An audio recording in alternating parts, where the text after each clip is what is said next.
Praise the Lord everyone समस्त को नमस्कार गुड इवनिंग आ संध्या समय प्रभु मते सुजोग देले तांकर वाक्य को आपण मान निकट में परिवेशन करने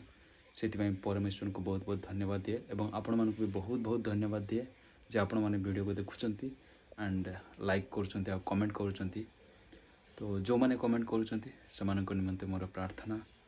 प्रभु निकट में जे आपण मानकर जीवन एकदम से चेंज हो जाऊ आउ चेंज माने कौन परमेश्वर आपण मानकु व्यवहार करंतु यह मोर इच्छा आपण जीवन में परमेश्वर रुहंतु यह मोर इच्छा केवल मोर इच्छा नुह मोर इच्छा से सब किसी हेनी आपण मानकर डेडिकेशन दरकार विश्वास दरकार ओके। तो आम मैंने गला दिन मानक पठन करते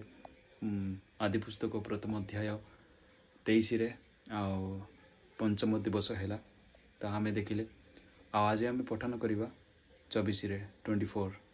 तो सेटार यही प्रकार लिखा अच्छे आपण मैंने देखु निज निज बाइबल ओपन करिकी अनंतर परमेश्वर कहले यही प्रकार लिखा अच्छे अनंतर परमेश्वर कहले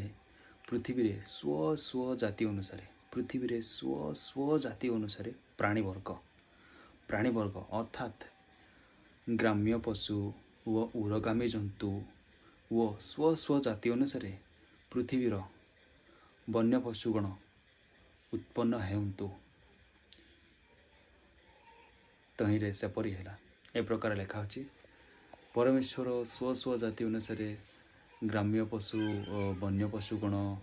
आउ उरगामी जंतु ए सब किसी सृष्टि कले ताहा 24 लिखा अच्छी आउ 24 रे कौन लिखा अच्छी ता हमें नेक्स्ट वीडियो रे देखिबा आउ ए वीडियो रे हम माने जानिले जे परमेश्वर पृथ्वी रे वर्तमान में जिते भी जीव जंतु आम मैंने देखुचु सब किसी को परमेश्वर सृष्टि कर धन्यवाद बहुत बहुत धन्यवाद जे यही समय रे यही मुहूर्त रे प्रभु मते आपण मान निकट में यही वाक्य को परिवेशन करने सुजोग देले गला दिन मानक करेन्ट नाला से मु काली वीडियो अपलोड कर पारे ना आज मुझे वीडियो को अपलोड करुँच संध्या समय तुरंत परमेश्वर ए वाक्य द्वारा समस्त को बहुल रूपे आशीर्वाद करंतु thank you may God bless you मिसिबा नेक्स्ट वीडियो रे आमेन।